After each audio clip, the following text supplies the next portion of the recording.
ಇನ್ನು ಅಕ್ರಮ ಗಣಿಗಾರಿಕೆ ಕೇಸ್ ಎಸ್ಟಿಕೆಗೆ ತಲೆನೋವಾಗಿ ಪರಿಣಮಿಸ್ತಾ ಇದೆ. ಪ್ರಕರಣದಲ್ಲಿ ಪ್ರಾಸಿಕ್ಯೂಷನ್ ಅನುಮತಿಗೆ ಮನವಿಯನ್ನ ಮಾಡಿಕೊಳ್ಳಲಾಗಿದೆ. ಮತ್ತೊಮ್ಮೆ ಪ್ರಾಸಿಕ್ಯೂಷನ್ಗೆ ಅನುಮತಿಯನ್ನ ಕೇಳಿದ್ದಾರೆ ಲೋಕಾಧಿಕಾರಿಗಳು. ಕಳೆದ ವಾರ ಗವರ್ನರ್ಗೆ ಮನವಿಯನ್ನ ಸಲ್ಲಿಸಿದ್ರು ಲೋಕಾಧಿಕಾರಿಗಳು. ಇನ್ನು ಪ್ರಾಸಿಕ್ಯೂಷನ್ಗೆ ಕೋರಿ 7 ತಿಂಗಳ ಹಿಂದೆ ಮನವಿ ಮಾಡಿದ್ದಾರೆ. ಅದನ್ನು ಕೂಡ ನೆನಪಿಸಿಕೊಳ್ಬೇಕು.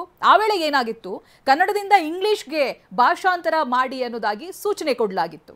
ಸುಮಾರು 5,000 ಪುಟಗಳ ಭಾಷಾಂತರವನ್ನ ಮಾಡಿ ಇದೀಗ ಮತ್ತೊಮ್ಮೆ ಮನವಿಯನ್ನ ಮಾಡಿಕೊಂಡಿದ್ದಾರೆ. ಶ್ರೀ ಸಾಯಿ ವೆಂಕಟೇಶ್ವರ ಮಿನರಲ್ಸ್ಗೆ ಜಮೀನು ಮಂಜೂರಾಗಿರುವಂತಹ ಪ್ರಕರಣ ಇದು. ಸ್ಪಷ್ಟ ಕಾರಣ ನೀಡದೇನೆ ಎಸ್ಟಿಕೆ ಮಂಜೂರು ಮಾಡಿದ್ದಾರೆ ಅನ್ನುವಂಥ ಆರೋಪ ಅವ್ರ ಮೇಲೆ ಕೇಳಿ ಬರ್ತಾ ಇದೆ. ಸಂಡೂರು ತಾಲೂಕಿನ ಶ್ರೀ ಸಾಯಿ ವೆಂಕಟೇಶ್ವರ ಮಿನರಲ್ಸ್ ಆಗುತ್ತೆ ಇದು. ಇನ್ನು ತನಿಖೆಯನ್ನ ನಡೆಸಿ ದೋಷಾರೋಪ ಪಟ್ಟಿಯನ್ನ ನೀಡಿತ್ತು ಎಸ್ಐಟಿ. ಗಣಿ ಇಲಾಖೆ ಹೆಚ್ಚುವರಿ ಕಾರ್ಯದರ್ಶಿ ಹಾಗೆ ಸಿಎಸ್ ಸರ್ಕಾರ ನೀಡಿಲ್ಲ. ಖನಿಜ ರಿಯಾಯಿತಿ ನಿಯಮಾವಳಿ 1960ರ ನಿಯಮ ಇಲ್ಲಿ ಪಾಲನೆಯಾಗಿಲ್ಲ ಅನ್ನುವಂಥ ಆರೋಪಗಳು ಎಸ್ಟಿಕೆ ಮೇಲೆ ಇದೆ. ಇದೀಗ ಭಾಷಾಂತರ ಆಗಿ ಮತ್ತೊಮ್ಮೆ ಲೋಕಾಧಿಕಾರಿಗಳು ಮನವಿಯನ್ನ ಮಾಡಿದ್ದಾರೆ.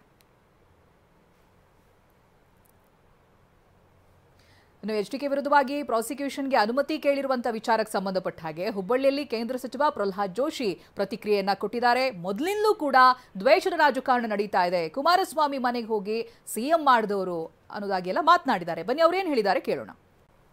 ಕುಮಾರಸ್ವಾಮಿ ಅವರು ಸಂಡೂರದ ಅಕ್ರಮ ಗಣಿಗಾರಿಕೆ ಕೇಸ್ ಇತ್ತು, ಮತ್ತೊಮ್ಮೆ ರಾಜ್ಯಪಾಲರಿಗೆ ಪ್ರಾಸಿಕ್ಯೂಷನ್ಗೆ ಅನುಮತಿ ಕೊಡೋದು ಕೊಟ್ಟಿದ್ದಾರೆ ಸರ್ ಲೋಕಾಯುಕ್ತ. ನೋಡ್ರಿ, ರಿವೆಂಜ್ ಪಾಲಿಟಿಕ್ಸ್ ದೇಶದ ರಾಜಕಾರಣ ನಡೆದದ. ಕೇಸ್ ಕ್ಲೋಸ್ ಆಗಿದ್ದು ಹೊಸ ಕೇಸ್ ತೆಗೆಯುವಂಥ ಪ್ರಯತ್ನ.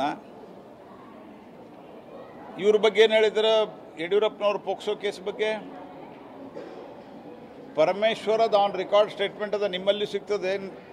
ಮತ್ತು ಯಡಿಯೂರಪ್ಪನವ್ರ ಬಗ್ಗೆ ಈ ರೀತಿ ಅವ್ರು ಕಂಪ್ಲೇಂಟ್ ಕೊಡಬಾರ್ದಾಗಿತ್ತು ಅಂತ ಹೇಳಿದ್ದಾರೆ. ಈಗ ಏನು ಮಾಡಿದರೆ, ಯಾವಾಗ ಸಿದ್ದರಾಮಯ್ಯನವ್ರ ಮೇಲೆ ಬಂತು ಅವಾಗ ಯಡಿಯೂರಪ್ಪನವ್ರ ಮೇಲೆ ಕೇಸ್ ಓಪನ್ ಮಾಡಿ ಭಾರಿ ಸ್ಪೀಡ್ ಮಾಡೋ ಪ್ರಯತ್ನ ಮಾಡಿದ್ವಿ. ಕೋರ್ಟ್ ಅಷ್ಟಾದ್ಮೇಲೆ ಅವರಿಗೆ ಪ್ರೊಟೆಕ್ಷನ್ ಕೊಟ್ಟಿದೆ. ನಮ್ಮ ಮೇಲೆ ಅವ್ರ ಮೇಲೆ ನಾವೇನೂ ಮಾಡಿಲ್ಲ. ನಮ್ಮ ಕಾಲದಾಗ ಯಾರ ಮೇಲೆ